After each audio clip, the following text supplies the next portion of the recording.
Timeline, 5000 ans d'histoire, Richard Fremder. La cité Maya abrite quelques milliers d'habitants, dont seule une infime partie n'appartient pas à la masse des paysans.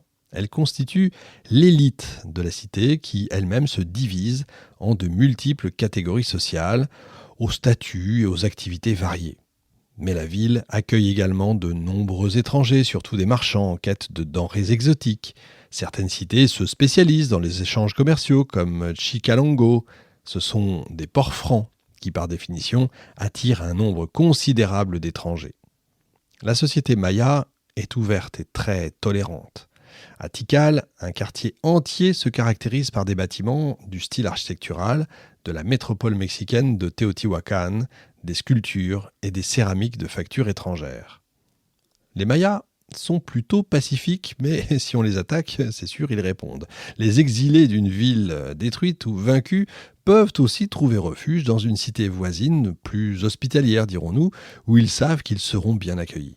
Les habitants de Mirador s'intègrent ainsi sans difficulté dans la population de Tikal. Cette grande capacité d'absorption est une des forces justement de la civilisation maya. Le fait de parler la même langue aide beaucoup aussi à cette intégration. Les Mayas aiment aussi voyager, parcourir la vaste étendue de leur territoire, et ils aiment accueillir les représentants de peuples lointains.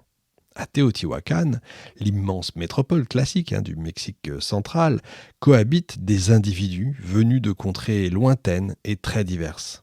Un quartier abrite les Zapotèques de Oaxaca, quand un autre accueille des artisans originaires de l'ouest du Mexique. Des céramiques d'origine maya ont été découvertes dans la partie orientale de la ville, signe de la présence quand même d'une colonie venue des basses terres, probablement des commerçants durablement installés. Le monde maya est véritablement, je crois qu'on peut le dire, ouvert vers l'extérieur, vers les peuples qui les entourent, ce qui n'était pas le cas des Aztèques. La cité maya est un microcosme qui exprime la vision maya de l'univers. Tous, nobles ou simples paysans, appartiennent à un seul monde qui donne un même destin au roi et à l'homme du peuple. Lorsque la dynastie s'effondre, la cité est désertée. Alors, certains sont capturés et emmenés en captivité, d'autres vont mourir au combat. Privés de l'élite, les paysans perdent leurs repères et finissent par quitter les centres urbains, abandonnant les cités à leur triste sort. On se croirait chez les abeilles, finalement, c'est étonnant. Malgré sa souplesse, la société maya reste fortement inégalitaire. L'élite habite dans de somptueux palais construits en pierre de taille, alors que les paysans, vous l'avez vu, vivent dans des huttes de matériaux périssables aux murs de torchis. De même, les tombes des nobles regorgent d'offrandes quand celles des plébéiens, on va dire, ne comptent au mieux que quelques objets personnels. Les fresques de Bonampak traduisent la même notion de hiérarchie dans la représentation verticale du rituel. Au sommet, le roi et les nobles, richement vêtus, dominent la scène. L'étage intermédiaire est lui occupé par les dignitaires, portant des habits un peu moins somptueux, ce qui suppose un statut inférieur. Enfin, tout en bas, les danseurs et les musiciens qui animent la scène sont des prêtres ou des serviteurs qui travaillent pour l'élite. Le monarque lève des tributs sur le peuple sous forme de taxes. Rien ne change.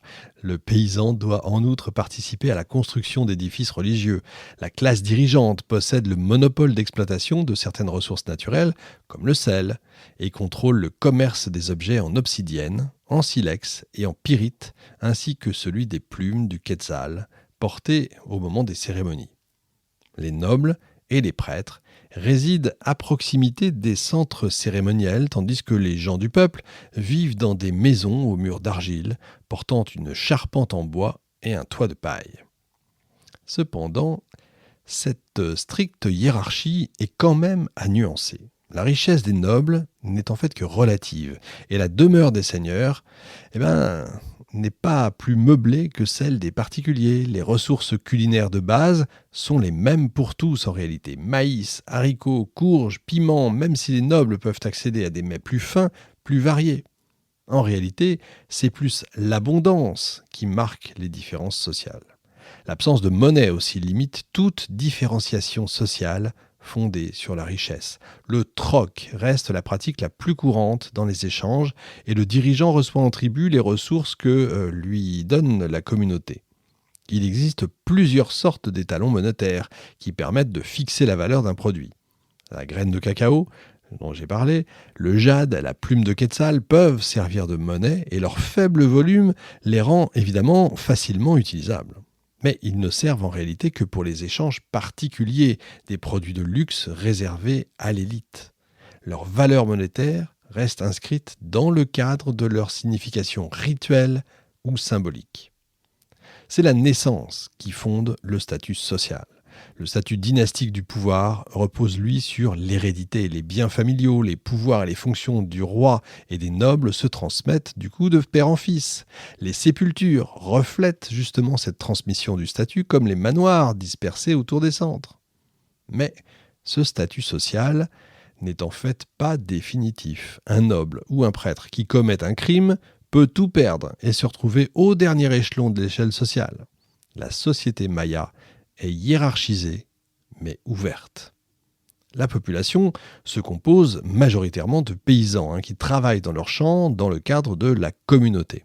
Ils partagent tous le même mode de vie, la même alimentation et vivent dans des maisons identiques.